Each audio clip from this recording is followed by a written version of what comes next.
কৌশিকও কোনো বারণ করল না, বরং তুবার সাথে তাল মিলিয়ে নিজেও ওর পাশাপাশি শুয়ে পড়ল। দুজনের নজর মাথার উপর স্থির হয়ে দাঁড়িয়ে থাকা রূপালী চাঁদের দিকে। চারিদিক শুনশান, নিস্তব্ধ। দূর থেকে ঝিঝি পোকার ডাক শোনা যাচ্ছে শুধু। তুবা মুগ্ধ চোখে তাকিয়ে আছে চাঁদের পানে। এর আগেও সে বহুবার চাঁদ দেখেছে, কিন্তু আজ চাঁদের সৌন্দর্য যেন 1000 গুণ বেড়ে গেছে। সেটা কি প্রিয় মানুষ পাশে আছে তাই? হবে হয়তো। তুবার ভাবনার মাঝে আচমকাই তুবার দিকে কাত ঘুরে শুলো কৌশিক। এক হাতে মাথা উঁচু করে পূর্ণ দৃষ্টিতে তুবার দিকে তাকালো। অত্যন্ত ঠান্ডা কণ্ঠে ওড়ালো, এত মনোযোগ দিয়ে চাঁদকে কেন দেখছিস জান? আমার যে হিংসে হচ্ছে। দিন দিন একটু বেশি হিংসুক হয়ে যাচ্ছেন না? তো হবে না, আমাকে রেখে তুই চাঁদ দেখায় ব্যস্ত। এতে যে আমার জ্বলছে, তোর চোখ শুধু আমাকে দেখে মুগ্ধ হবে, অন্য কিছুতে মুগ্ধ হবে কেন?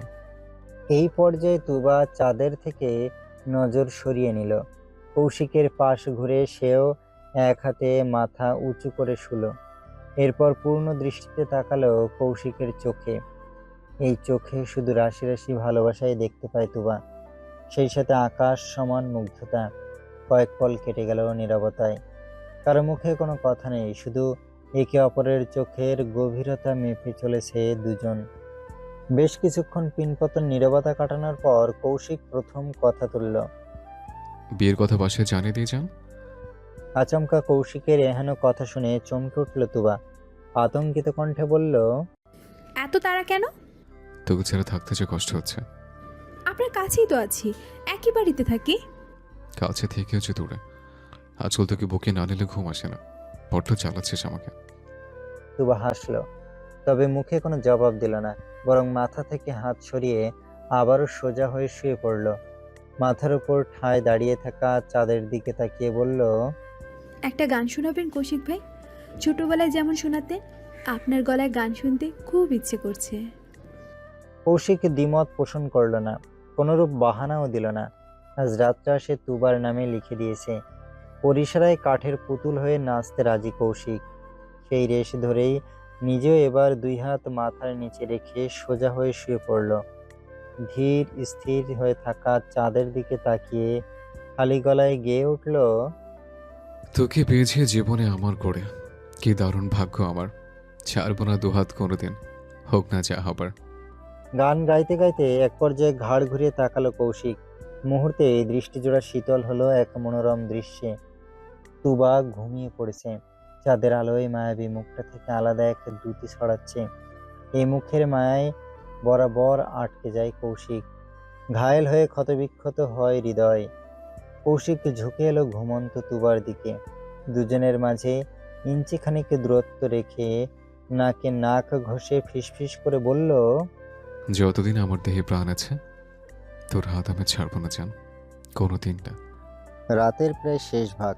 অমানিসার কালো চাদরে ঢেকে আছে চারিধার। আকাশের বুকে ভেসে বেড়ানো এক টুকরো চাঁদ নিয়ন বাতির ন্যায় ধিকি ধিকি জ্বলছে।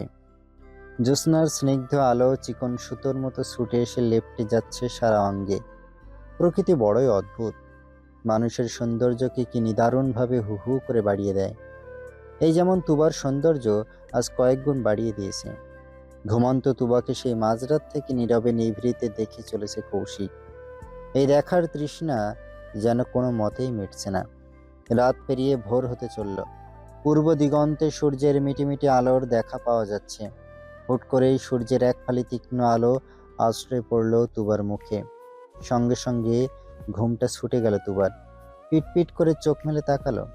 চোখের কপাট মেলতেই দৃষ্টিসীমায় খোলা আকাশ দেখে ধড় করিয়ে উঠে বসলো তুবা। মুহূর্তেই মনে পড়ে গেল রাতের কথা। তুবার ডানে বামে তাকালো। তৎক্ষণাৎ দৃষ্টি গোচর হলো কৌশিকের সুদর্শন মুখ। কেমন মুগ্ধ চোখে চেয়ে আছে তুবার দিকে। সেই চাহনিকে সম্পূর্ণ উপেক্ষা করে তুবা চিন্তিত স্বরে বলল, সকাল হয়ে গেছে, আমাকে ডাকেননি কেন? ইচ্ছে করছিল না তাই।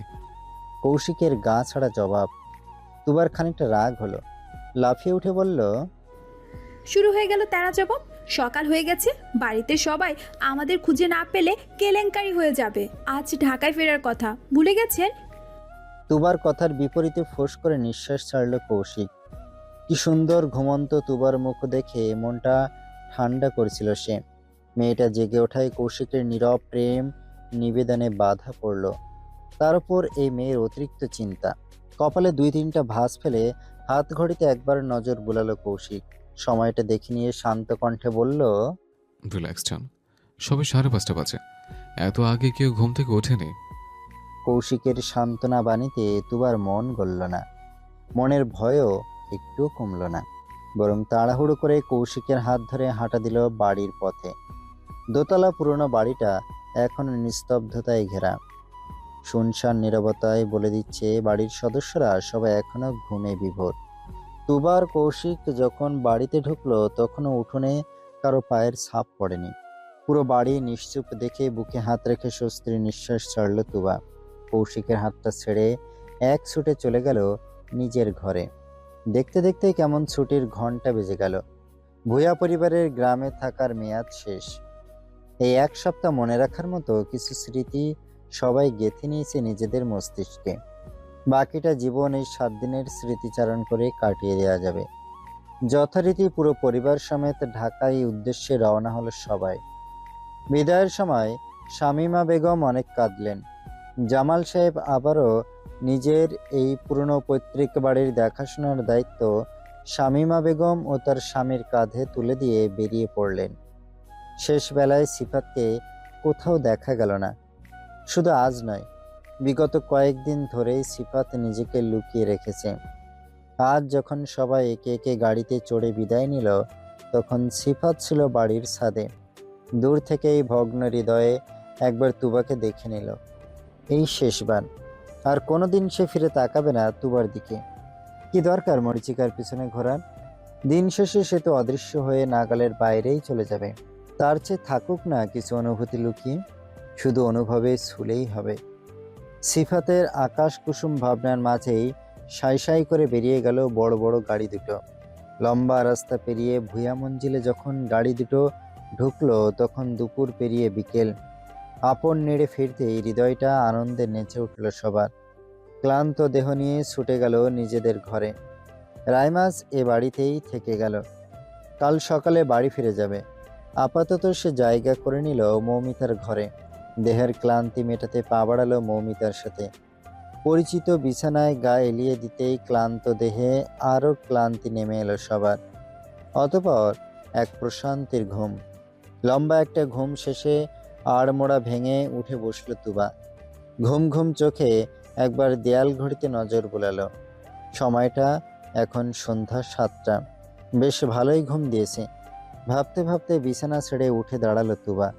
2 হাতে চোখ ডলতে ডলতে নিচের উদ্দেশ্যে পা বাড়ালো। পেটের ভেতর গুড়গুড় আওয়াজ করছে। মা চাচিদের রান্না হয়ে গেলে ঝটপট পেটে কিছু ঢুকিয়ে নেবে। ভাবনা মোতাবেক ঘরের বাইরে আসতে আচমকা কারোর সাথে জোরে সোরে ধাক্কা খেল তুবা। পড়ে যেতে যেতে নিজেকে সামলে নিল মেয়েটা। চোখ থেকে হাত সরাতেই দেখতে পেল রাইমার আগুন লাল মুখ। দেখে মনে হচ্ছে ইচ্ছে করেই ধাক্কাটা মেরেছে। তুবা ভুরুকুসকে বলল, আপনি আমাকে ধাক্কা দিলেন কেন আপু? কৌশিক ভাইয়ের সাথে তোমার কি তুবা? তুবার প্রশ্ন সম্পূর্ণ উপেক্ষা করে নিজের দিক থেকে প্রশ্নটা রাখলো রাইমা। তুবার ঘুম এবার পুরোপুরি ছুটে গেল। ভুরুকুসকে তাকিয়ে বলল, মানে কি বলতে চাইছেন? বলতে চাইছি তোমার আর কৌশিক ভাইয়ের মধ্যে কি চলে? আজ সকালে তোমরা দুজন একসাথে বাড়ি ফিরেছো, আমি সেটা নিজের চোখে দেখেছি। আমার প্রশ্ন হলো, অত ভোরে তোমরা দুজন কোথায় গিয়েছিলে? এই প্রশ্ন করার আপনি কে? কোন অধিকারে আপনি এই প্রশ্ন করছেন? কৌশিক ভাইয়ের হবু বইয়ের অধিকারে বলছি। তুমি হয়তো ভুলে গেছো, ফুপি নিজে আমাকে তার ছেলের বউ হিসেবে পছন্দ করেছেন। অত্যন্ত আত্মবিশ্বাস নিয়ে গড়গড় করে কথাগুলো বলল রাইমা। তুবার বুকটা হঠাৎ করেই কামড়ে ধরল। রাইমার মুখে কৌশিক ভাইয়ের হবু বউ কথাটা বড্ড বেশি বিশ্রী শোনালো। হুট করেই কান্নারা দল বেঁধে চোখের সামনে পেরিয়ে উপচে পড়তে চাইল। তবে রাইমার সামনে নিজেকে দুর্বল দেখালো না তুবা, বরং ঠোঁটের কোণে তাচ্ছিল্য হাসি ঝুলিয়ে বলল, আসল মানুষ তো সম্মতি দিক, সে তো আপনাকে পাত্তাই দেয় না। তুবার এখনো খোঁচা মারা কথায় রাইমা বেশ অপমান বোধ করলো। তর্ক আগাতে কিছু বলবে তার আগেই তুবা ফের বলে উঠল, আপনি নিজের বাড়ি কবে ফিরবেন আপু? এই যে কারণে অকারণে ফুপির বাড়ি এসে পড়ে থাকেন, আপনার কি লজ্জা টজ্জা করে না? আসলে আমার বাড়িতে অযাচিত লোকের আনাগোনা আমার পছন্দ নয়। ভাবছি চাচুর সাথে বিষয়টা নিয়ে কথা বলবো। আত্মীয় স্বজন ঘুরতে আসবে আবার চলে যাবে, থেকে যাওয়া আবার কেমন অভদ্রতা। তুবার অকপটে করা চূড়ান্ত অপমানে কান দুটো গরম হয়ে গেল রাইমার। একবার আগুন ঝরা চোখে তুবার দিকে তাকিয়ে গটাগট সিঁড়ি মারিয়ে নিচে নেমে গেল। তুবা কিছুক্ষণ ঠায় দাঁড়িয়ে রইল সেখানেই। রাইমা চলে যেতেই ঝরঝর করে কয়েক ফোঁটা অশ্রু ঝরে পড়ল চোখের কোটর বেয়ে। একটা মানুষকে নিয়ে আর কত টানা হেঁচড়া হবে? তুবার মনের এই ভয় আর কতদিন তাড়া করে বেড়াবে ওকে? ভাবতেই চিকন অশ্রু কণাগুলো বৃহৎ আকার ধারণ করলো। ঠিক সেই মুহূর্তে ঘুমে ঢুলতে ঢুলতে উপস্থিত হলো রিয়া। তুবাকে এমন খাম্বার মতো দাঁড়িয়ে থাকতে দেখে প্রশ্ন করলো। কি হয়েছে রে? তুবা জবাব দিল না। কয়েক সেকেন্ড চুপচাপ নীরবে অশ্রু বিসর্জন দিল। এরপর নাক টেনে চোখ মুছে বলল, এখানে একটু দাঁড়াও তো আপু, মা চাচিদের মধ্যে কেউ আসলে সিগন্যাল দিবে, আমি আসছি। বারান্দায় পাহারাদার দাঁড় করিয়ে রেখে তুবা হাঁটা দিল কৌশিকের ঘরের দিকে। তুবা যখন কৌশিকের ঘরে ঢুকলো তখন কৌশিক ল্যাপটপ নিয়ে কাজে ব্যস্ত। চোখে মোটা ফ্রেমের চশমা, পরনে ওভার সাইজ টি শার্ট আর ট্রাউজার। এলোমেলো চুলগুলো কপাল জুড়ে ছড়িয়ে আছে। নির্ঘুম চোখ দুটো লালচে বর্ণ ধারণ করেছে। ক্লান্ত পরিশ্রান্ত দেহেও ছেলেটা কাজ নিয়ে ব্যস্ত। খাটের সাথে হেলান দিয়ে পায়ের ওপর ল্যাপটপ নিয়ে কাজ করছে। বাড়ি ফেরার পর থেকেই কাজে ব্যস্ত হয়ে পড়েছে ছেলেটা। ঠিক এমন সময় দরজার সামনে কারো উপস্থিতি বুঝতে পেরে চোখ ল্যাপটপের স্ক্রিনে রেখেই বলল, কিছু লাগবে? তুবা কোনো জবাব দিল না। মুখ ভার করে সেখানেই দাঁড়িয়ে রইল। সামনে থেকে কোনো জবাব না পেয়ে চলন্ত হাতের গতিবিধি থামিয়ে দিল কৌশিক। চশমার ফাঁক গলিয়ে দৃষ্টি নিক্ষেপ করলো সামনে। তাকাতেই তুবার ভারাক্রান্ত শুকনো মুখ দেখে কৌশিকের সমতল কপালে কয়েকটা ভাঁজ পড়ল। কৌশিক ভ্রুকুচকে প্রশ্ন করলো, কি হয়েছে? মুখের এই অবস্থা কেন? তুবা তবুও জবাব দিল না, শুধু ছলছল চোখে তাকিয়ে রইল কৌশিকের চোখের দিকে। কয়েক সেকেন্ড কেটে গেল পিনপতন নীরবতায়। তুবার মুখ দেখে ওর মনের অবস্থা কিছুটা আন্দাজ করে নিল কৌশিক। সঙ্গে সঙ্গে ল্যাপটপটা পায়ের ওপর থেকে সরিয়ে পাশে রেখে দিল। চোখের চশমা খুলে ল্যাপটপের ওপর রাখলো। এরপর পেশিবহুল দুই হাত ছড়িয়ে ডাকলো। কাছে আয়। তুবা সময় নিল না, এক প্রকার দৌড়েই গিয়ে ঝাঁপিয়ে পড়ল কৌশিকের ওপর। কৌশিকের কোমরের দুই পাশে পা ছড়িয়ে দিয়ে সামনে থেকে কোলে বসে পড়ল। দুই হাত ঘাড়ে পেঁচিয়ে ধরে মুখ লুকালো কৌশিকের গলায়। শরীরটা কেঁপে উঠলেও নিজেকে সামলে নিল কৌশিক। দুই হাতের দৃঢ় আলিঙ্গনে নিজের সাথে মিশিয়ে নিল তুবাকে। প্রিয় মানুষের আদরে স্পর্শে আবেগী হয়ে পড়ল তুবা। মুখটা কৌশিকের গলার ভাঁজে শক্ত করে ডুবিয়ে দিল। অভিমানী স্বরে মিনমিন করে বলল, আপনাকে পাওয়া এত কঠিন কেন কৌশিক ভাই? কঠিন কোথায় যান? আমি তো সহজে তোর কাছে ধরা দিয়েছে। তবে আমি যে সহজে পাচ্ছি না, আমার পথেই কেন এত কাটা? কৌশিক থমকালো একটু। তুবার অভিমানী কণ্ঠে বুকটা মুচড়ে উঠলে যেন। এক অদৃশ্য সূক্ষ্ম ব্যথা অনুভব হলো।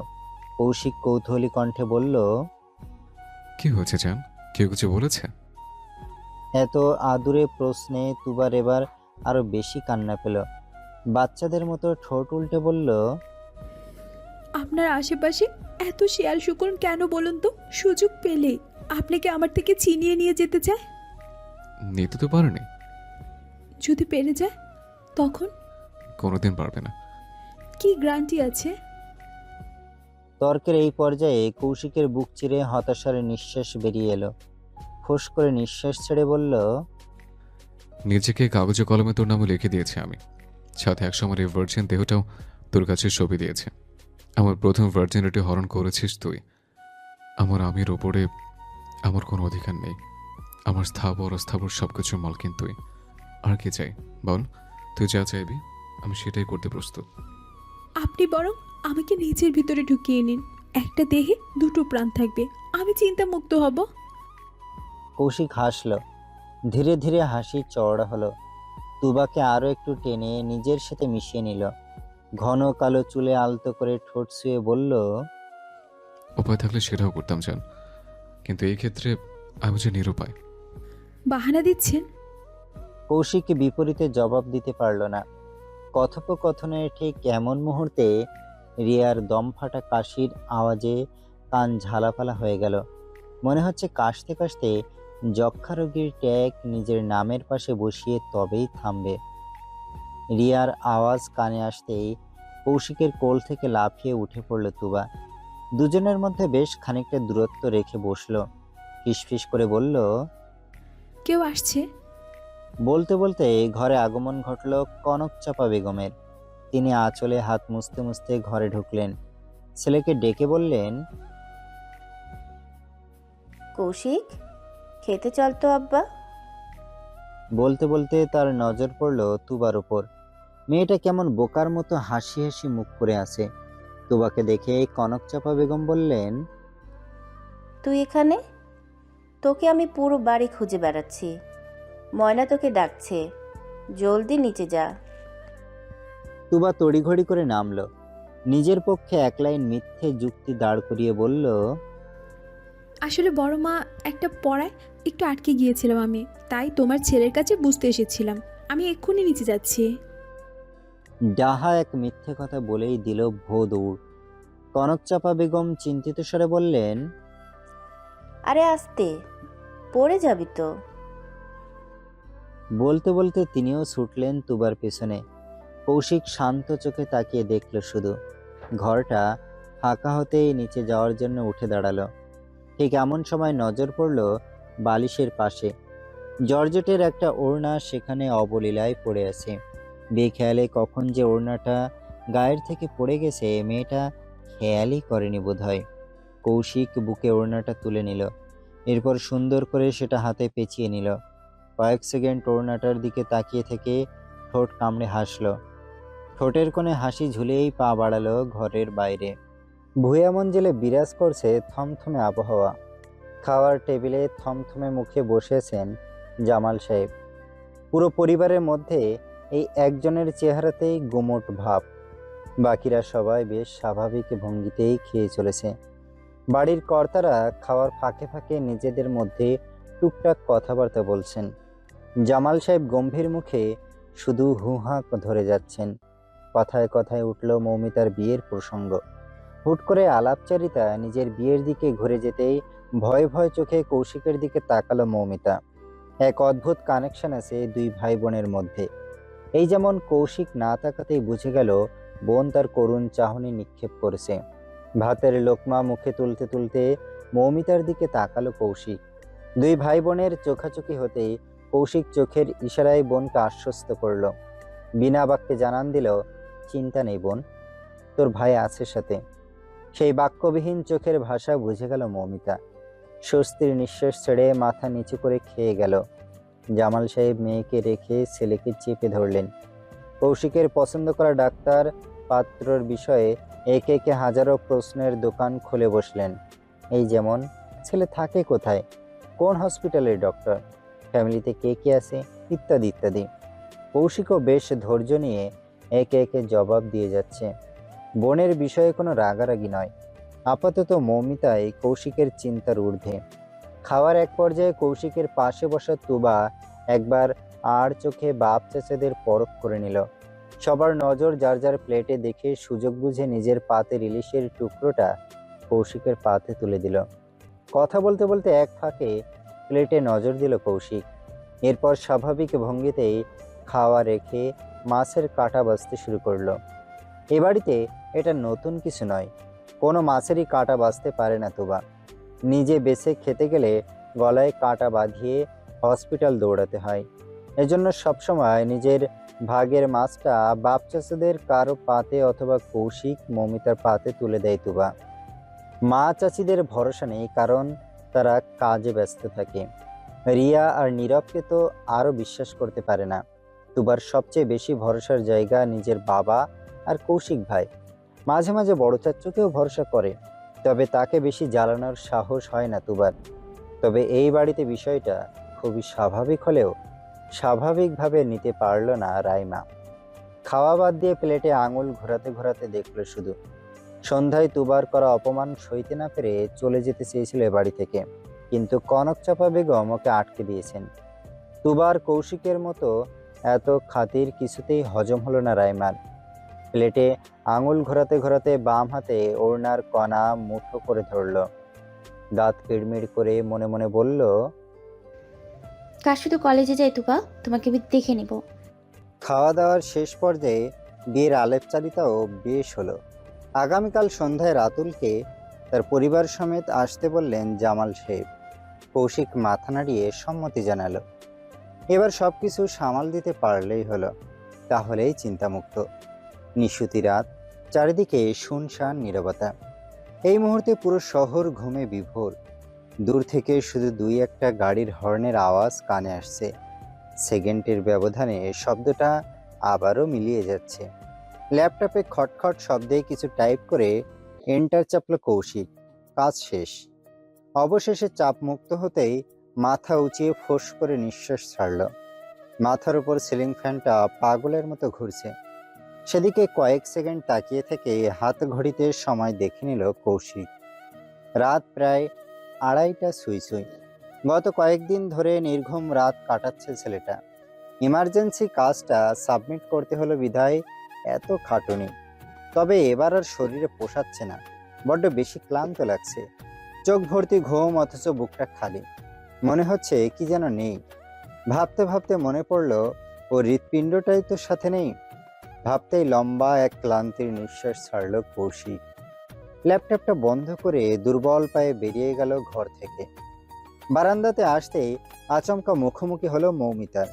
মৌমিতা রাতুলের সাথে ফোনে কথা বলছিল। হুট করেই সামনে কৌশিককে দেখে কথা থামিয়ে দিল মৌমিতা। কৌশিক শান্ত চোখে তাকিয়ে রইল কয়েক সেকেন্ড, এরপর বিদ্রূপ সুরে বলল, নিজে তো একটা আমলা কাঠের ঠেকে, কোনো কাজের নয়। কিন্তু ফোনের অপর পাশে মানুষের তো কাজ আছে। সারাদিন হসপিটালে কামলা কাটবে আর রাতভর তোর পেছনে বেহুদে সময় নষ্ট করবে। ছেলেটাকে এবার নিস্তার দিয়ে ছুড়াইল। এই পর্যায়ে মৌমিতা ক্ষেপে গেল। খট করে ফোনটা কেটে নিচু স্বরে শাসিয়ে বলল, একদম আমাকে অপমান করবি না, নিজেকে খুব কাজের মনে করিস। সবচেয়ে বড় অপদার্থ তো তুই। আমি পদার্থ না অপদার্থ সেটা তোর ভেবে কাজ নেই। আমি চাইলে 1 বছরের মাথায় তোকে ফুপু বানিয়ে দিতে পারবো। দেখতে চাস?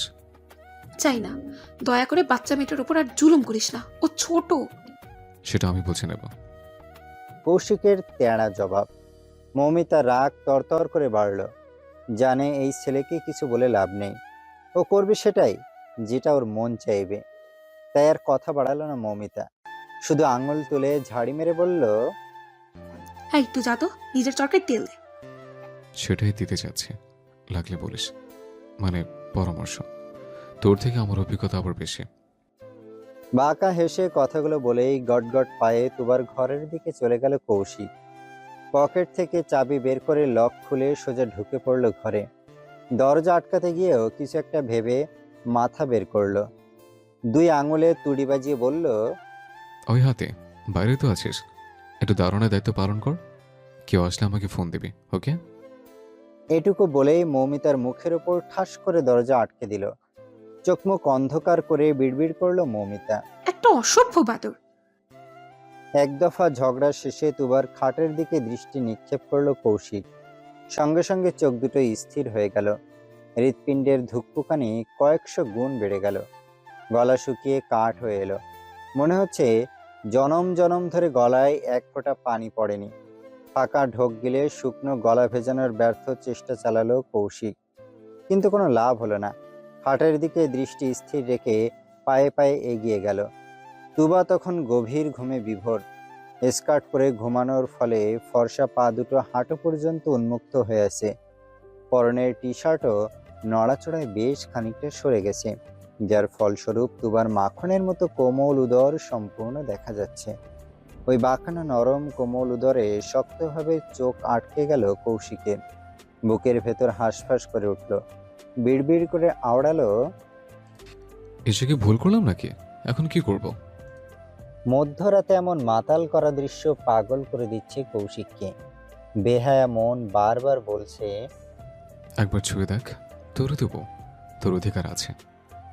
মনের উস্কানির কাছে পরাজিত হয়ে কাঁপা কাঁপা হাতটা বাড়িয়ে দিল কৌশিক। আলতো করে ছুতেই শুকনো গলা আরো শুকিয়ে এলো। এক পর্যায়ে তুবার ঘুমটা পাতলা হয়ে এলো। গলার কাছে গরম নিঃশ্বাস পড়ায় ঘুমের মধ্যেই হাঁসফাঁস করে উঠল। মনে হচ্ছে ওর দেহ জুড়ে কোনো শক্ত হাতের বিচরণ চলছে, সেই সাথে দেহের ওপর ভারী কিছু অনুভব হচ্ছে। অনুভূতিটা গাঢ় হতেই ফট করে চোখ মেলে চাইল তুবা। উঠতে গিয়ে কারোর বাহু বন্ধনে বাধা পড়ল। দেখতে পেল একটা পরিচিত হাত ওর উদর জুড়ে খেলা করছে। মানুষটা কে সেটা বুঝতে বিন্দুমাত্র বেগ পেতে হলো না তুবার, বরং মুখ না দেখেই ঘুম ঘুম কণ্ঠে বলল, আপনি এত রাতে এখানে কেন? শরীরে এনার্জি পাচ্ছে না জান, একটু চার্জ করতে এলাম। তুবার প্রশ্নের বিপরীতে ফিসফিস করে জবাব দিল কৌশিক। তখনও তুবার গলদেশ জুড়ে চলছিল কৌশিকের ঠোঁটের বিচরণ। দুইজন এত কাছাকাছি আসায় তুবার দেহটা অসাড় হয়ে এলো। ঘুমের বাকি যেটুকু রেশ চোখে মুখে ছিল সেটুকুও উড়ে গেল। তুবা কাঁপা কাঁপা কণ্ঠে বলল, হয়েছে তো, এবার ঘরে যান। হুম, সম্ভব নয়। কিন্তু কেন? এসেছিলাম ক্লান্ত দেহে একটু এনার্জি নিতে, কিন্তু ঘরে ঢুকতেই তুই আমাকে পাগল করে দিয়েছিস। এখন আমার পুরোটা চাই। কৌশিকের কথার মানে বুঝতে পেরে আঁতকে উঠল তুবা। মনে পড়ে গেল গতবার ঘনিষ্ঠ হওয়ার কথা। সেই দিনের স্মৃতিচারণ করতেই অজানা ভয়ে বুক কেঁপে উঠল তুবার। বাঁচার তাগিদে থেমে থেমে বলল, এখন না, কাল আমার স্কুল আছে, অনেক দিন স্কুলে যাই না। তো তো মানে, ঘুম না হলে আমি ক্লাসে মনোযোগ দিব কিভাবে? ক্লাসে আমার ঘুম পাবে না। দরকার নেই স্কুলে যাওয়ার, আর একদিন মিস দেবে। অসম্ভব। মৃদু স্বরে চেঁচিয়ে উঠল তুবা। এই পর্যায়ে তুবার গলদেশ থেকে মুখ তুলল কৌশিক। তুবার চোখের দিকে গভীর চোখে তাকালো, কাতর কণ্ঠে বলল, প্লিজ যান, দুটো রাত নির্ঘুম কাটিয়েছে, শরীরটা মারাত্মক ক্লান্ত। তুমি ছাড়া আমি কোথায় এনার্জি পাই না। তুবা কথা বলার ভাষা হারিয়ে ফেলল। এই আকুতিকে কিভাবে দূরে ঠেলে দেবে মেয়েটা? এত কঠিন তো তুবা নয়। এক বুক সংশয় নিয়ে কৌশিকের চোখে চোখ রাখল তুবা। কয়েক সেকেন্ড চোখে চোখে কথা আদান প্রদান হলো। কৌশিক মুহূর্তেই পড়ে নিল তুবার চোখের ভাষা। এরপর ঠোঁট কামড়ে বলল, ভয় নিয়ে যান, তোকে ব্যথা দেব না, আমি যথাসম্ভব সংযত থাকবো। কৌশিকের সান্ত্বনা বাণী মনে গেঁথে গেল তুবার। ভেতর থেকে ভয় ডর সব নিমিষেই উধাও হয়ে গেল। তুবা দুই হাতে কৌশিকের ঘাড় জড়িয়ে ধরল। নিজ উদ্যোগে পুরো ওষ্ঠে নিজের ওষ্ঠ মিলিয়ে দিল।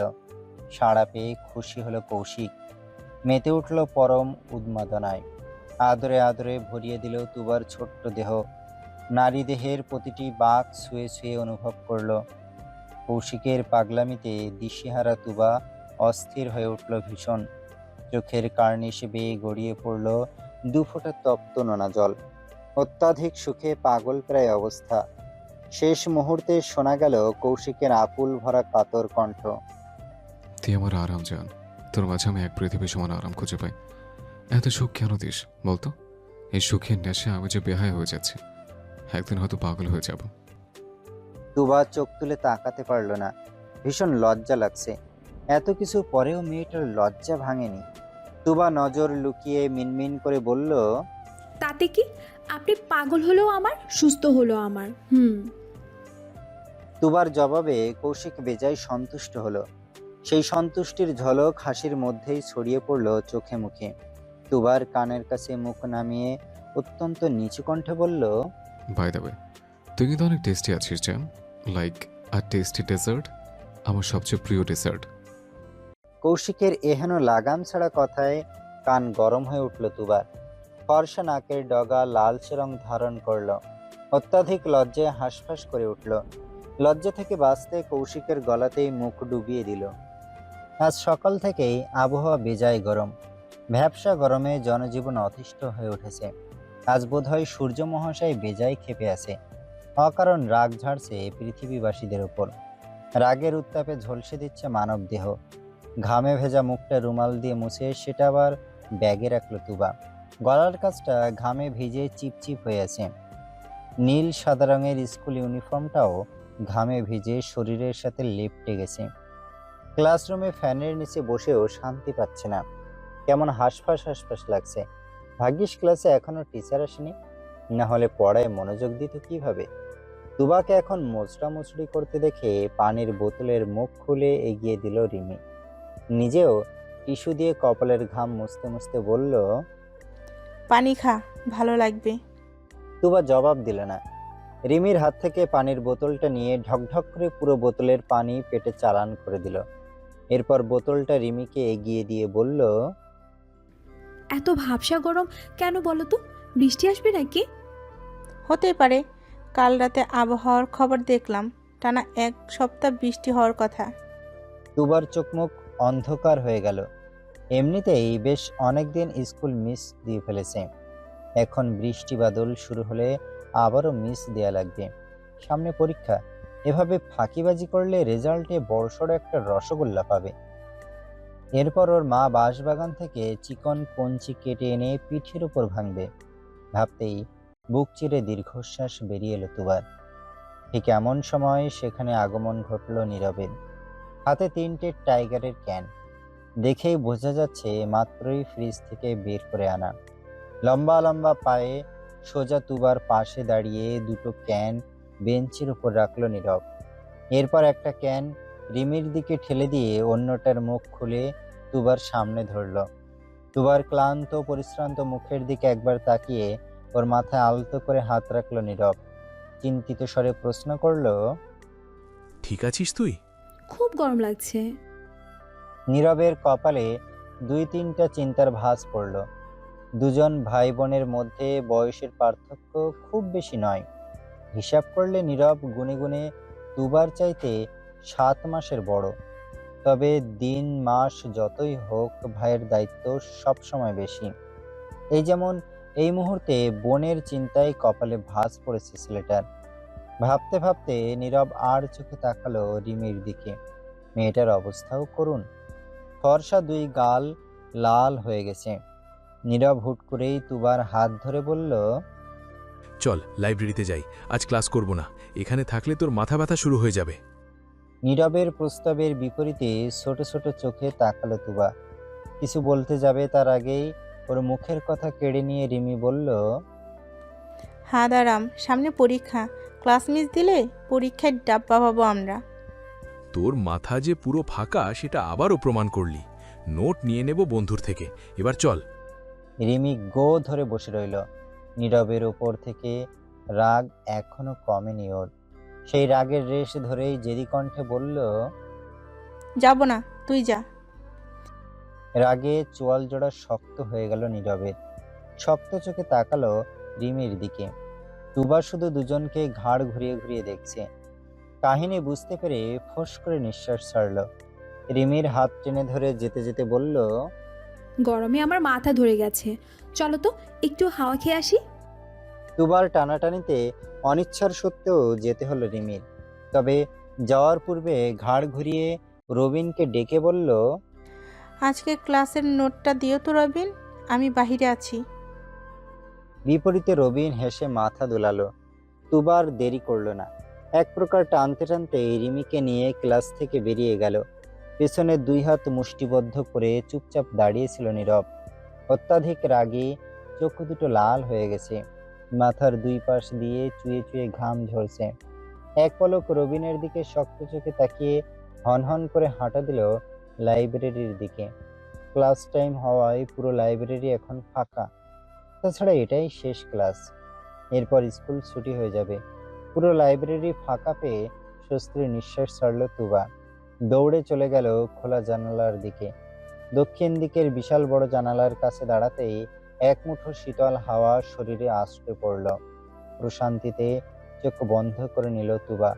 এই লাইব্রেরি রুমটাকে নিজের ছায়ায় আবৃত করে রেখেছে একটা কৃষ্ণচূড়া গাছ। গাছটা বহু বছরের পুরনো, ডালপালা শাখা প্রশাখা বেশি হয় বেশ খানিকটা জায়গা জুড়ে ছায়া পড়ে। বর্তমানে গাছটা টকটকে লাল রঙের ফুলে সেজে আছে। তুবার খুব পছন্দ কৃষ্ণচূড়া ফুল। ফুলে সজ্জিত গাছের দিকে তাকালে মুগ্ধ হয়ে যায়। এই যেমন এখন মুগ্ধ নয়নে তাকিয়ে আছে। বেখেয়ালে কখন যে কাঁধের ব্যাগটা টেবিলের কোনায় ফেলে দিয়েছে সেটাও খেয়াল করেনি। চোখ ধাঁধানো রক্তলাল কৃষ্ণচূড়া বরাবরই তুবার মনোযোগ কাড়ে। এরই মাঝে রিমি একটা বইয়ের পাতা উল্টাতে উল্টাতে প্রশ্ন করলো, আজ কৌশিক ভাই আসবে তোকে নিতে? তুবার ধ্যান ভাঙলো, তবে নজর সরল না। গাছ ভর্তি লাল ফুলগুলোর দিকে তাকিয়ে জবাব দিল, আজ বোধহয় আসতে পারবে না। সকালে খুব সাজগুজ করে বেরিয়েছে, বলল জরুরি কোনো কাজ আছে, তবে কি কাজ সেটা বলেনি। মানে আজ সে ভার্সিটিতে যায়নি? না। তাহলে ফিরতে নিশ্চয়ই দেরি হবে। হয়তো। এই পর্যায়ে লাফিয়ে উঠল রিমি। তড়িঘড়ি করে হাতের বইটা টেবিলে রেখে চেঁচিয়ে উঠল, তাহলে চল ঘুরতে যাই, শুধু তুই আর আমি, খুব মজা হবে। তুবা ফোঁস করে নিঃশ্বাস ছাড়ল। ঘাড় ঘুরিয়ে রিমির দিকে শান্ত চোখে তাকিয়ে বলল, এই গরমে ফ্যানের বাতাসও টিকতে পারছি না, এখন বাইরে গেলে বেগুন পোড়া হয়ে বাড়ি ফিরতে হবে।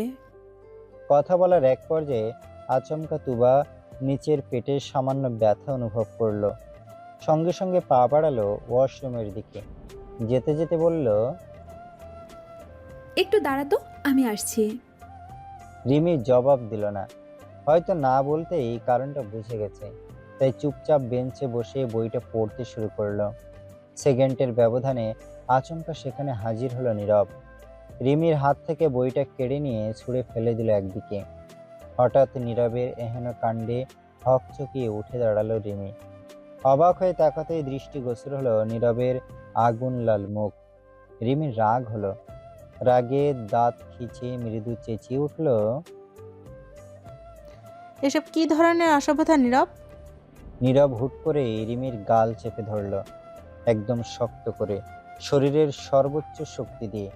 অত্যাধিক রাগে গর্জে উঠে বলল, রবিনের সাথে কি তোর? হ্যাঁ, রবিনের সাথে কি? কি সব আলতু ফালতু প্রশ্ন? এটা আমার উত্তর নয়। নীরবের দফায় দফায় ধমকে রাগ বাড়ল রিমির। এক ঝাড়ি মেরে নীরবের হাত সরিয়ে দিয়ে বলল, এমন কেন করছিস তুই? আমার জবাব চাই রিমি। বেশ, শোন তবে, তোর সাথে আমার যা, রবিনের সাথেও তাই। জবাব পেয়েছিস? ধীরে ধীরে নীরবের চোয়াল লোহার মতো শক্ত হয়ে গেল। কয়েক সেকেন্ড রিমির দিকে শক্ত চোখে তাকিয়ে রইল। এরপর আচমকায় রিমিকে দেয়ালের সাথে ঠেসে ধরে উষ্টপুট নিজের দখলে নিয়ে নিল। হঠাৎ নীরবের এহেন আচরণে ভড়কে গেল রিমি। থমকে গেল হৃদস্পন্দন। অসাড় হয়ে আসলো পা দুটো। মস্তিষ্কের প্রতিটি নিউরন জ্বলে উঠল। রিমি সজোরে ধাক্কা দিল নীরবের বুক বরাবর, কিন্তু এক চুলও নড়াতে পারল না। ছাড়া পাওয়ার জন্য মরিয়া হয়ে উঠল রিমি। শেষে কোনো উপায় না পেয়ে ফুঁপিয়ে কেঁদে উঠল। রিমির কান্নার আওয়াজ কানে আসতেই হুট করে ওকে ছেড়ে দিল নীরব। এক আঙুলে ঠোঁট মুছতে মুছতে বলল, ভবিষ্যতে তিড়িং বিড়িং করার আগে আজকের দিনটা মনে করবি, তাহলে মনে পড়ে যাবে আমি তোর কি। দাঁতে দাঁত চেপে কথাগুলো বলেই হন হন করে বাইরের দিকে হাঁটা দিল নীরব। রিমি হতভম্ব হয়ে কয়েক সেকেন্ড দাঁড়িয়ে রইল। এরপর দুই হাতে মুখ চেপে ফুঁপিয়ে কেঁদে উঠল। রাগে দুঃখে ঘৃণায় শরীর জ্বলে গেল।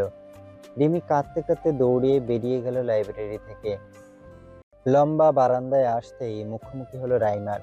রাইমা ছোট্ট একটা প্লাস্টিকের পাখা দিয়ে বাতাস করছিল, চোখে মুখে চমৎকার হাসি। রিমি কেমন কাঁদতে কাঁদতে দৌড়াতে দেখে প্রশ্ন করলো, আরে রিমি, তুমি কাঁদছো কেন? রিমি জবাব দিল না। হাতের তালু দিয়ে চোখ মুছে ছুটে বেরিয়ে গেল। এর মিনিট পাঁচেক পর ওয়াশরুম থেকে বেরিয়ে আসলো তুবা। তবে বাইরে এসে পুরো লাইব্রেরির ফাঁকা দেখে বেশ অবাক হলো। রিমিকে খুঁজতে খুঁজতে দরজার কাছে আসতেই দেখা হলো 40 বয়সী একজনের সাথে। তিনি এই স্কুলের লাইব্রেরিয়ান। পারিবারিক সূত্রে তুবাকে বেশ ভালো করেই জানেন তিনি দরজার সামনে তুবাকে দেখে বলে উঠলেন, আরে মামুনি, তোমাকেই খুঁজছি। তোমার হাজবেন্ড তো গার্লস কমন রুমে অপেক্ষা করছে তোমার জন্য। কি সব সারপ্রাইজ নাকি প্ল্যান করছে? আমাকে বললো তোমাকে খুঁজে পাঠিয়ে দিতে। স্বামী নামটা শুনে দিন দুনিয়ার কথা ভুলে বসলো তুবা। মুখ ফুটে উঠল চওড়া হাসি। সঙ্গে সঙ্গে দিক বেদিক ভুলে ছুট লাগালো কমন রুমের দিকে। সারাদিনের ভ্যাপসা গরমের পর আকাশ নিজের রূপ বদলে নিয়েছে। সুবিশাল আকাশ জুড়ে থোকা থোকা মেঘরাশি উড়ে বেড়াচ্ছে। কালচে মেঘগুলো একে অপরের সাথে মিশে বিশাল মেঘমালায় রূপ নিচ্ছে। মনে হচ্ছে আজ বৃষ্টি হবে। আকাশের গতিবিধি তো তাই বলে। দিন পেরিয়ে ধরণীর বুকে আধার নেমেছে কিছুক্ষণ আগে। সারাদিন ছোটাছুটির পর ক্লান্ত দেহটা টেনে নিয়ে বাড়িতে প্রবেশ করলো কৌশিক। হাতে একটা স্বচ্ছ ফাইল। ভেতরের কাগজপত্রগুলো ফাইল ভেদ করে স্পষ্ট দেখা যাচ্ছে। গরম থেকে বাঁচতে শার্টের 2-3টা বোতামও খুলে রেখেছে। এমনই এলোমেলো ক্লান্ত মুখে বসার ঘরে পা রাখল কৌশিক। তবে সামনে নজর ফেলতেই ওর সমতল ভ্রুতে কয়েকটা ভাঁজ পড়ল। পুরো পরিবার একসাথে ড্রয়িং রুমে উপস্থিত। তবে সবচেয়ে বেশি কৌশিকের নজর কাড়ল ময়না বেগম। তিনি সোফায় বসে আঁচলে মুখ চেপে কাঁদছেন। তাকে ঘিরে দুই যা বসে সান্ত্বনা দিচ্ছে। অপর দিকের সোফায় নীরব মাথা নিচু করে বসে আছে। এই ভর সন্ধ্যায় আবার রিমিকেও দেখা যাচ্ছে। হুট করে বাড়ির এমন ছন্নছাড়া পরিবেশ ঠিক বোধগম্য হলো না কৌশিকের। মনের ভেতর কৌতূহল হু হু করে বাড়ল। সেই কৌতূহলের রেশ ধরেই ক্লান্ত অথচ গম্ভীর কণ্ঠে প্রশ্ন করল, কি হয়েছে? চাচি কাঁদছে কেন? কৌশিকের আওয়াজ পেয়ে একজোটে সবাই তাকালো দরজার দিকে। ভাইকে দেখে মৌমিতা যেন দেহে প্রাণ ফিরে পেল। দ্রন্ত পায়ে ছুটে গিয়ে কৌশিকের সামনে দাঁড়িয়ে বলল, তুবা স্কুল থেকে বাড়ি ফেরেনি ভাই, ওর কোথাও খুঁজে পাওয়া যাচ্ছে না ওকে। কথাটা সোজা মস্তিষ্কে গিয়ে সজোরে আঘাত লাগলো কৌশিকের। কয়েক সেকেন্ডের জন্য মাথা কাজ করা বন্ধ করে দিল, যেন একদম অনুভূতিহীনের মতো শূন্য চোখে তাকিয়ে রইল। সেকেন্ডের ব্যবধানে মস্তিষ্ক সচল হতেই বুকের ভেতর স্যাঁত করে উঠল কৌশিকের। হাতের ফাইলটা শব্দ করে মেঝেতে পড়ে গেল। চোখে মুখে অবিশ্বাস। খুঁজে পাওয়া যাচ্ছে মানে কি? স্কুলেই তো ছিল। স্কুলে ছিল, কিন্তু ছুটির পর আমরা ওকে পাইনি ভাইয়া। তখন থেকেই খুঁজে যাচ্ছি, কিন্তু কোথাও নেই। মৃদু কণ্ঠে বলে উঠল রিয়া। কথা শেষ হতেই দু হাতে চোখ মুছল। কৌশিকের দম আটকে আসলো। বুকের ঠিক মাঝ বরাবর শ্বাস আটকে গেল। দম নিতে না পেরে হাঁসফাঁস করে উঠল। হাঁপানোর মতো করতে করতে এক হাতে বুক ডলল। ভেতরটা ভীষণ জ্বলছে। মনে হচ্ছে হৃৎপিণ্ডে কেউ জ্বলন্ত কয়লা ঢেলে দিয়েছে। এক অদৃশ্য হাত শক্ত করে গলা চেপে ধরে রেখেছে।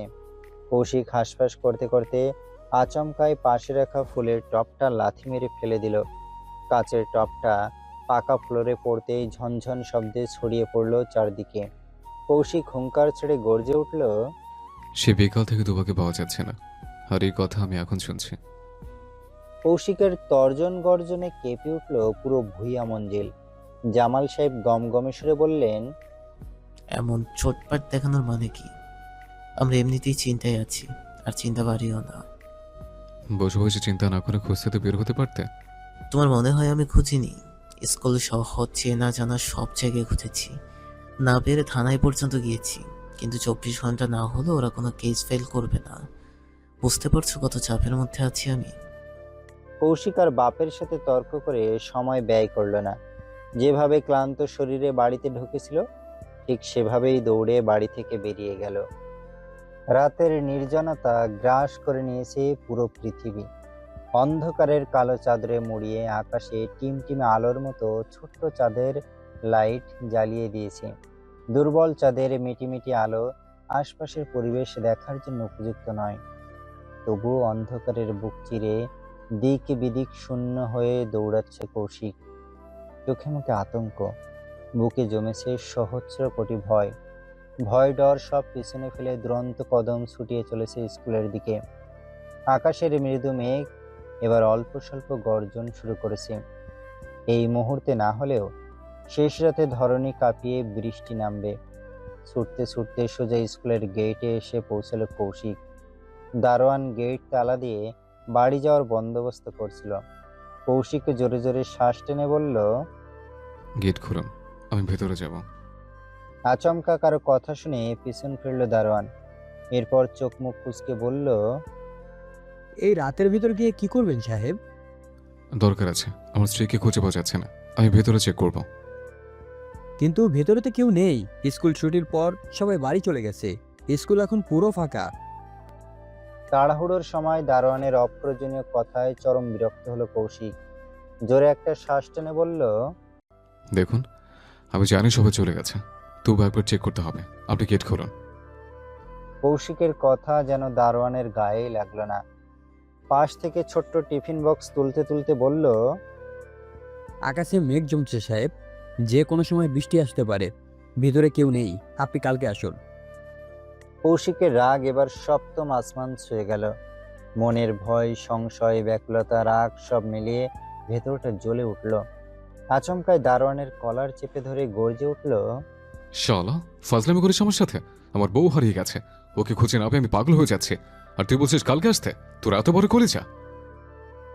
আপনি কিন্তু বাড়াবাড়ি করছেন। আরে রাখ তোর বাড়াবাড়ি, গেট খোল, তাহলে এখানে মেরে পুঁতে রেখে দেবো। বাঘের মতো গর্জন তুলে হুঙ্কার ছাড়ল কৌশিক। দারোয়ানের নাক বরাবর ঘুষি দেওয়ার জন্য হাত তুলতেই দারোয়ানটা একটু ভয় পেয়ে গেল। কাপা কাপা কণ্ঠে বলল, ছাড়ুন, খুলছি। কুইক! তাড়া দিল কৌশিক। দারোয়ান কোনো মতে গেটটা খুললেই কৌশিকে দৌড়ে ঢুকে গেল স্কুলের ভেতর। গ্রন্থ পায়ে প্রতিটা ক্লাসরুম, কমন রুম চেক করলো। লাইব্রেরিতে গিয়েও দেখলো, কিন্তু তুবা কোথাও নেই। এই পর্যায়ে শরীরের শক্তি ফুরিয়ে গেল যেন। ক্লান্ত দেহে দুশ্চিন্তায় মরণ সমান যন্ত্রণা অনুভব হলো। শক্তিহীনের মতো স্কুলের মাঠে হাঁটু গেড়ে বসে পড়ল। আকাশের দিকে তাকিয়ে গলা ছেড়ে চিৎকার করলো, তুবা, জান, প্লিজ ফিরে আয়। তোকে যারা বাঁচতে পারে না বলে বারে বারে হারিয়ে যাস। আমার মুখটা যে পড়ে যায় সেটা বলছিস না? ফিরে আয় জান, আমি টেনশন নিতে পারছি না। আকাশ জুড়ে মেঘের ঘন ঘটা। ল্যাম্পপোস্টের নিয়ন বাতি ধিকি ধিকি জ্বলছে। সেই আলোতে সামনের সাইনবোর্ডের লেখাগুলো আবছা দেখা যাচ্ছে। কাজী অফিস। নামটা চোখে পড়তেই অন্তরত্বা কেঁপে উঠল তুবার। বাঁচার জন্য প্রাণপণে ছোটাছুটি শুরু করলো, কিন্তু সেই স্থান থেকে এক পাও নড়তে পারল না। পারবে কিভাবে? তুবার হাত যে শক্ত করে চেপে ধরে আছে সিফাত। চোখে মুখে তার চওড়া হাসি। তুবার যে হাতে ব্যথা লাগছে সেদিকে সিফাতের বিন্দুমাত্র খেয়াল নেই। তার ধ্যান জ্ঞান জুড়ে এখন শুধুই কাজী অফিস। তুবা ছাড়া না পেয়ে এবার শব্দ করে কেঁদে ফেলল। কাঁদতে কাঁদতে বলল, আমাকে এখানে কেন নিয়ে এসেছেন? প্লিজ ছাড়ুন, আমি বাড়ি যাব। যাবে তো অবশ্যই, তবে তার আগে আমরা বিয়ে করব, গলায় মালা জড়িয়ে পরিবারের সামনে গিয়ে দাঁড়াবো। তুবার মাথায় যেন বিকট শব্দে বজ্রপাত ঘটল। বৃষ্টি আসার আগেই ভেতরে ভেতরে ঝড় শুরু হয়ে গেল। থরথরিয়ে কেঁপে উঠল পুরো শরীর। তুবা জড়ানো গলায় বলল, এমন কেন করছেন সিফাত ভাই? আপনি তো এমন ছিলেন না। ছিলাম না, হয়ে গেছি। তোমার জন্য এমন হয়েছি। কি করব বলো, কিছুতেই ভুলতে পারছি না তোমাকে। ভেতরে ভেতরে মরে যাচ্ছি আমি। তোমাকে হারানো সম্ভব নয়, তার চেয়ে বরং চলো আমরা বিয়ে করে নিই। এটা সম্ভব নয়। কেন সম্ভব নয়? আমি ভালোবাসি না আপনাকে, হাত ছাড়ুন আমার। বলে হাত মোচড়াতে লাগলো তুবা। তবে সিফাত এতটাই শক্ত করে ধরেছে যে হাতের বাঁধন বিন্দুমাত্র ঢিল করতে পারল না তুবা। বরং অতিরিক্ত মোচড়ামোচড়িতে হাতের কবজি লালচে রং ধারণ করলো। সিফাত তুবার বৃথা চেষ্টা দেখে হেসে বলল, লাভ নেই তোমা, আজ আমাদের বিয়ে না হওয়া পর্যন্ত তোমার নিস্তার নেই। এই পর্যায়ে রেগে গেল তুবা। বুকের ভেতরে একরাশ ভয় চেপে গর্জন দিয়ে উঠল, ভুল করেছেন সিফাত ভাই। আজকের এই ভুলের জন্য আপনাকে সারা জীবন পস্তাতে হবে। সিফাত এবার হো হো করে হেসে দিল। সেই হাসি দেখে তুবার গা গুলিয়ে উঠল। সিফাত কয়েক দফা হেসে চোখ মুখ শক্ত করে বলল, কি করবে তুমি? মারবে? মারো, তোমার হাতে মার খেতে হবে রাজি। আমি কিচ্ছুই করব না, যা করার আমার স্বামী করবে। তুবার মুখে স্বামী শব্দটা শুনে চমকে উঠল সিফাত। ভ্রুদয় সামান্য কুঁচকে গেল। কিছুটা অবাক সুরে বলল, তোমার স্বামী আসলো কোথা থেকে? তোমার স্বামী তো একটু পরে আমি হব। তুবা ঠোঁটে তাচ্ছিল্য হাসি ঝুলিয়ে বলল, বৃথা স্বপ্ন, আমি অলরেডি বিবাহিতা। কৌশিক ভাই আমার এক এবং একমাত্র স্বামী। সিফাত চমকালো বোধ হয়, চোখের দৃষ্টিতে একরাশ বিস্ময় দেখা গেল। কয়েক সেকেন্ড অবাক চোখে তাকিয়ে রইল, এর পরপরই বাঁকা হেসে বলল, ভালোই মিথ্যে সাজিয়েছ। তোমাদের বিয়ে হলো, জামাল মামা নিশ্চয়ই আমাকে বলতো। এইসব ঠুনকো অজুহাত দিয়ে বাঁচতে পারবে না তুবা। আজ তোমার আমাকে বিয়ে করতেই হবে। বলেই তুবাকে টেনে হিঁচড়ে কাজী অফিসের দিকে নিয়ে যেতে লাগলো। ভয়ে আতঙ্কে দেহ অসাড় হয়ে আসলো তুবার। কি করবে এখন সে? কিভাবে বাঁচবে এই বিপদ থেকে? মনে মনে খুব করে চাইলো কৌশিক এসে ওকে বাঁচিয়ে নিক, কিন্তু সেই বা কিভাবে জানবে তুবা এখানে আছে? কোনো উপায়ান্তর না পেয়ে সিফাতের হাত কামড়ে ধরল তুবা। কামড়টা এতটাই জোরে দিয়েছে যে দাঁতগুলো খস করে চামড়া ভেদ করে বিঁধে গেল। আচমকা হাতে তীক্ষ্ণ ব্যথা অনুভব হতেই ঝটকা মেরে হাত ছেড়ে দিল সিফাত। তুবা এটাই চাইছিল। ছাড়া পেতেই চোখ মুখ বন্ধ করে ছুট লাগালো উল্টো পথে। পিছন থেকে সিফাত চেঁচিয়ে উঠল, তোমার দ্বারাও বলছি, আজ ধরতে পারলে তোমার এমন হাল করব, জীবনে কোনোদিন সমাজের সামনে মুখ দেখাতে পারবে না। চিৎকার করে কথাগুলো বলেই তুবার পিছু নিল সিফাত। তবে সিফাতের কোনো কথাই কানে তুলল না তুবা। এই মুহূর্তে ওর একটাই উদ্দেশ্য, সিফাতের থেকে নিজেকে বাঁচানো। তুবা ছুটতে ছুটতে বাড়ির পথ ধরল। খানিক দূর গিয়ে হঠাৎ মস্তিষ্কের বাতি জ্বলে উঠল। সিফাত একজন ছেলে মানুষ, ওর সাথে দৌড়ে তুবা বেশিক্ষণ টিকতে পারবে না। এখান থেকে বাড়ি অনেকটা দূরে, এত রাস্তা দৌড়াতে গেলে নিশ্চিত সিফাতের হাতে ধরা পড়ে যাবে। তাহলে বাঁচতে হলে অন্য রাস্তা ধরতে হবে। ওকে খুঁজে না পেয়ে বাড়ির সবাই নিশ্চয়ই স্কুলে খোঁজ করতে এসেছে, আর কেউ না হলেও কৌশিক নিশ্চয়ই এসেছে। তুবার মন বলছে কৌশিক স্কুলেই তুবার পথ চেয়ে বসে আছে। মনের ভেতর এক অদম্য আশা নিয়ে তুবা পা ঘোরালো স্কুলের রাস্তায়। ওর থেকে প্রায় 15-20 হাত দূরে সিফাত। তুবা যান হাতে নিয়ে দৌড় লাগালো। ও সঠিক জানে না স্কুলে আদৌ কৌশিক আছে কি না। হয় আজ নিজের বিশ্বাসের কাছে জিতে প্রাণে বেঁচে যাবে, না হলে সারা জীবনের জন্য গায়ে কলঙ্কের দাগ লাগাবে। এমন আকাশ কুসুম ভাবতে ভাবতেই স্কুলের কাছাকাছি চলে এলো তুবা। ল্যাম্পপোস্টের মৃদু আলোতে দূর থেকে কাউকে দেখতে পেল। স্কুলের লোহার গেটের সামনে পাথরের মতো বসে আছে কেউ। পিচ ঢালা রাস্তায় দেহের সমস্ত ভার ছেড়ে দিয়ে মাথা নিচু করে আছে। দূর থেকে দেখেও চিনতে বিন্দুমাত্র সময় লাগলো না তুবার। অত্যাধিক আতঙ্কের মাঝেও ঠোঁটের কোণে হাসি ফুটে উঠল। তুবা ছুটতে ছুটতে চিৎকার করে উঠল, কৌশিক ভাই। আচমকা চিকন কণ্ঠে পরিচিত ডাক শুনে চমকে মাথা তুলে তাকালো কৌশিক। দূর থেকে তুবাকে ছুটে আসতে দেখে শুকনো ঢোক গিলল। শুকিয়ে যাওয়া বুকটায় একটু শীতল হাওয়া লাগলো যেন। দেহের হারিয়ে যাওয়ার শক্তি হুট করেই ফিরে পেল। তড়িৎ গতিতে উঠে ছুট লাগালো তুবার দিকে। কাছাকাছি আসতেই তুবা আশ্রয় পড়ল কৌশিকের বুকে। কৌশিক শক্ত করে আগলে ধরল নিজের সাথে, তবে কিছু জিজ্ঞেস করার সুযোগ পেল না। অত্যাধিক ভয়, আতঙ্ক আর ক্লান্তিতে জ্ঞান হারিয়ে ফেলেছে মেয়েটা।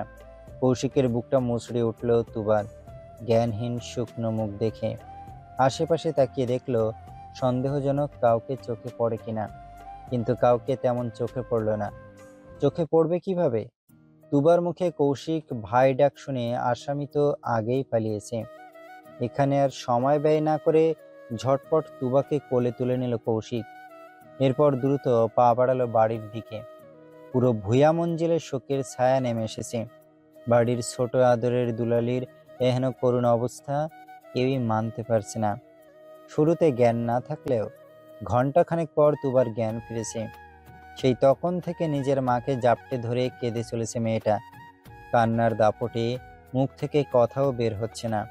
জামাল সাহেবের বহু প্রশ্নের পর শুধু এটুকু বলেছে সিফাত ওকে জোর করে তুলে নিয়ে গেছিল বিয়ে করতে। এর বেশি আর কিছু বলেনি তুবা। বলবে কিভাবে? এই মুহূর্তে সে যে কেঁদে কেটে মায়ের বুক ভাসাতে ব্যস্ত। তুবার ওই এক লাইনের স্বীকারোক্তি শোনার পরপরই বাড়ি থেকে বেরিয়ে গেছে কৌশিক। মৌমিতার হাজার বারণও শোনেনি। কৌশিক যখন বাড়ি ফিরে তখন রাত 11টা পেরিয়ে গেছে। এতক্ষণ ধরে পুরো পরিবার তুবার ঘরেই ছিল। তবে মাত্রই সবাই যার যার ঘরে ফিরেছে। কৌশিক ঘর্মাক্ত ক্লান্ত দেহটা টেনে নিয়ে দোতলায় উঠল। লম্বা লম্বা কদম ফেলে এগিয়ে গেল বারান্দা দিয়ে। নিজের ঘরে না ঢুকে চলে গেল তুবার ঘরের দিকে। বুকের ভেতর চলতে থাকা প্রলয়কারী ঝড় এখনো থামেনি কৌশিকের। তুবাকে বুকে না নিলে বোধহয় এই ঝড় থামবে না। তবে দরজার সামনে আসতেই পা জোড়া থেমে গেল কৌশিকের। ময়না বেগম মেয়ের পাশে শুয়ে মাথায় হাত বুলিয়ে দিচ্ছেন। হঠাৎ এমন দৃশ্য দেখে ভুরু জোড়া কুঁচকে গেল কৌশিকের। আজ ময়না বেগম এই ঘরেই থাকবে নাকি? তাহলে কৌশিক যাবে কিভাবে? ভাবতে ভাবতে বৃদ্ধাঙ্গুল দিয়ে কপাল ঘষল কৌশিক। ঠিক সেই মুহূর্তে পানি ভর্তি জগ নিয়ে তুবার ঘরের দিকে আসলো মৌমিতা। তবে ঘরে আর ঢুকতে পারল না। তার আগেই কৌশিক ডেকে উঠল। মো, শোন। কৌশিকের ডাক শুনে থেমে গেল মৌমিতা। পিছন ফিরে একবার ভালো করে তাকালো কৌশিকের দিকে। ওর পোশাকের দফা রফার অবস্থা দেখে চোখ ছোট ছোট করে বলল, মারপিট করে এসেছিস? না, শালাকে খুঁজে পাইনি। মৌমিতা ফোঁস করে নিঃশ্বাস ছাড়ল। মুখে আর কিছু বলল না, কারণ জানে এই ছেলেকে বারণ করেও লাভ নেই। ও কারোর কথা শুনবে না, তাই আর বৃথা চেষ্টা করল না। এরই মাঝে কৌশিক ফের বলে উঠল, 10 মিনিট সময় দিচ্ছি, রাস্তা ক্লিয়ার কর। মানে চাচিকে তার ঘরে পাঠা। আজ আমি তোমার সাথে থাকবো। বলতে বলতে ঘামে লেপ্টে থাকা চুলগুলো ব্যাক ব্রাশ করলো কৌশিক। মৌমিতা মৃদু চেঁচিয়ে উঠে বলল, মেয়েটা অসুস্থ, আজ অন্তত অসভ্যতামি করিস না ভাই। অসুস্থ বলেই তো বলছে, আমি কাছে গেলেই ঠিক হয়ে যাবে। ওকে আমার চেয়ে ভালো আর কেউ সামলাতে পারবে না। রাতটুকু থাকতে দে, দেখবি সকালে পাখির মতো উঠছে। মৌমিতার চোখে মুখে আধার নেমে এলো। নাক মুখ কুঁচকে চলে গেল তুবার ঘরে। এই ভাই নামক প্রাণীর জন্য মৌমিতার জীবনে পেড়ার শেষ নেই। এখন শুধু শুধু এক ঝুড়ি মিথ্যে কথা সাজাতে হবে। ভাবতেই গা রি রি করে উঠল মৌমিতার। তুবাকে ঘুম পাড়িয়ে মাত্রই চোখ দুটো লেগে গেছিল ময়না বেগমের। ঠিক এমন সময় সেখানে মৌমিতার আগমন ঘটল। পানি ভর্তি জগটা টেবিলে রেখে আলতো করে ময়না বেগমকে ডাকল। এক ডাকেই সাড়া দিলেন ময়না বেগম। হুড়মুড়িয়ে উঠে বললেন, কি হয়েছে? কিছু হয়নি চাচি, তুমি নিজের ঘরে যাও, তোমার কাছে আজ আমি থাকছি। ময়না বেগম এবার উঠে বসলেন। অবাক সুরে বললেন, ও মা, কেন? কেন মানে? ছোট চাচু নিজের ঘরে একা আছে, এমনিতেই হাই প্রেশার তার। আজ আবার তোমার জন্য পুরো পরিবার দুশ্চিন্তায় ছিল। রাতে যদি চাচুর প্রেশার বেড়ে যায়, একা একা কি করবে বলো তো? দুর্ঘটনা ঘটে গেলে তখন শুধু হা হুতাশই করতে হবে। মৌমিতার যুক্তির পিছে চিন্তায় পড়ে গেলেন ময়না বেগম। তুবাকে খুঁজে না পেয়ে সন্ধ্যায় এক দফা প্রেশার বেড়ে গিয়েছিল তাহিদ সাহেবের। রাতে যদি আবার বাড়ে? ভাবতে ভাবতে ঘাড় ঘুরিয়ে একবার মেয়ের দিকে তাকালেন। চোখ বন্ধ করে শুয়ে আছে তুবা, হয়তো ঘুমিয়েই পড়েছেন। তিনি ইতস্তত মনে থেমে থেমে বললেন, কথা তো তুই ঠিকই বলেছিস, কিন্তু তুবা। আরে তুমি ওকে নিয়ে চিন্তা করো না, আমি আছি তো, আমি দেখে রাখবো। পারবি তো? পারবো পারবো, তুমি যাও তো। ময়না বেগম একটু আশ্বস্ত হলেন। শাড়ির আঁচল টেনে ঘরে যাওয়ার জন্য পা বাড়ালেন। কয়েক কদম গিয়ে আবারও ঘুরে বললেন, কোনো সমস্যা হলে ডাকিস। তুমি নিশ্চিন্তে কি ঘুমাও চাচি, কোনো সমস্যা হবে না। দরকার পড়লে তোমার মেয়েকে কোলে করে ওয়াশরুমে নিয়ে যাবো, ঠিক আছে? ময়না বেগম আর কথা বাড়ালেন না। মৌমিতা সবার বড়, ওর দায়িত্ববোধও বেশি। মেয়েটা খুব দক্ষ হাতে সবকিছু সামলায়। আর সেখানে তুবা তো সবার চোখের মনে। ছোট থেকে ওরাই তো মেয়েটাকে কোলে পিঠে করে মানুষ করেছে। তাই চিন্তা ভাবনা ঝেড়ে ফেলে নিজের ঘরের দিকে পা বাড়ালেন ময়না বেগম। বারান্দায় আসতেই মুখোমুখি হলেন কৌশিকের। কৌশিক বারান্দা জুড়ে হাঁটতে হাঁটতে ফোন টিপছিল। ভাবটা এমন যেন ওর সব মনোযোগ এক এবং একমাত্র ফোনেই। ময়না বেগম কৌশিককে দেখে একটু থামলেন। নিচু কণ্ঠে বললেন, এত রাতে বারান্দায় কেন? ঘুম আসছিল না চাচি। অকপটে জবাব দিল কৌশিক। ময়না বেগম ফের বললেন, আচ্ছা, একটু তুবার ঘরে খেয়াল রাখিস তো বাপ। মমিতা আছে ওর সাথে, তবুও একটু খেয়াল রাখিস। চিন্তা করো না চাচি, আমি আছি তো, তোমার মেয়েকে ঠিক সামলে দেব। কৌশিকের ঠোঁটের কোণে এক চিলতে হাসি দেখা গেল। ময়না বেগম আর দাঁড়ালেন না, ঝটপট সিঁড়ি মারিয়ে নিচে নেমে গেলেন। কৌশিক উকি দিয়ে দেখলো একবার, এরপর ফোনটা পকেটে ঢুকিয়ে সোজা চলে গেল তুবার ঘরে। ঘরের চৌকাঠ পার হতেই দেখলো তুবা ফুপিয়ে কাঁদছে। মৌমিতা ওর মাথায় হাত বুলিয়ে দিয়ে সান্ত্বনা দিচ্ছে। অর্থাৎ মায়ের সামনে এতক্ষণ ঘুমিয়ে থাকার ভান করছিল তুবা। কৌশিকের মন বলছিল এমন কিছুই হবে।